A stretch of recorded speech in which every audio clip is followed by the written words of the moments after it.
खात होत्या का याची ऍसिडिटीची गोळी? नाही नाही, कंटिन्यू नाही, एखाद्या वेळेस. त्या पहिलं हो हो, आधी पहिले नाही ना, पहिले नाही. अच्छा अच्छा. पण मी खरं सांगत आहो का तुम्हाला, घरचे काम कमी झाले म्हणून ह्या बिमाऱ्या येतात. आता माझ्या घरात माझ्यासाठी काही काम उरले नाही. गोट्यावरचा फक्त उभे उभे पत्तर कामवाली बाई आहे, ते आपले पूर्ण झाडून पूर्ण ए टू झेड तिच्याकडे आहे.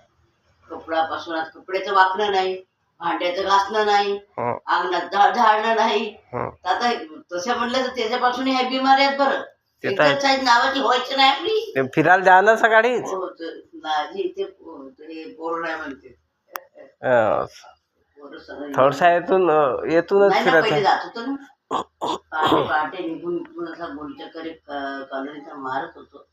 आणि हे पोरं बीपी असल्यामुळे नाही, फक्त बीपीच्या बरं, बाकी काही नाही. पोरं म्हणतात बीपी वाले पहाटे फिरू नये, अटॅक येते. बाबा द्यायला म्हणतात तुला येऊन द्या, असं आहे. तर त्याच्यामुळे भीती झाली तर ते फिरू नको म्हणून मोठे इन्स्ट्रक्शन देतात तिथे. कुठे का थोड्याशा मुंग्या कमी झाल्या आता, किंचित कमी झाल्या, किंचित. म्हणजे पहिले जसं जड होऊन राहे 5-10 मिनिटाचा, जसं आता आपण एखादी उभं राहिला जड होऊ नये. मग असा तो म्हणजे कसा, म्हणजे त्याला वजनच नाही, तो निस्तेजच होऊन राहे. आता थोडासा टिकते, अर्धा तास टिकते, जसं पाणी मारायचं आहे इकडं तिकडं. हलका नाही पडत, पहिला हलका पडत असेल, पहिले सारखं नाही. आता मुगल्या आटल्या बिमाऱ्या आहेत.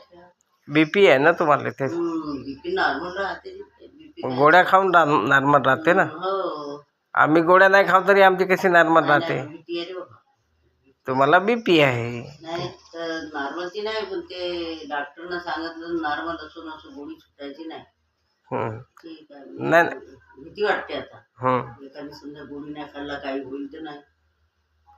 2-3 किस्से आमच्या रिश्तेदारीत झाले ब्रेन अटॅकमुळे. गोळ्या नाही खाणं, केअरलेसपणा झाला त्याचा, लहान गोष्टी तर ते एक्सपायर झाले. बीपी 2-3 दिवस नाही खाल्लं तर अटॅक येतो ना. 3 दिवस जर नाही खाल्लं, नाही रेग्युलरच खातो, रेग्युलर खा. पण आता नॉर्मल आहे ना? नॉर्मलच राहतं. केव्हा जाईल केव्हा रॅन्डमली जरी चेकअप करीन तरी रॅन्डम. शुगर तर नाहीच आहे, थायरॉइड जे आवश्यक आहे शरीराला होणाऱ्या त्या नाही. ठीक आहे. मी दर 2-3 महिन्यानं चेकअप करतो, फुल बॉडी चेकअप.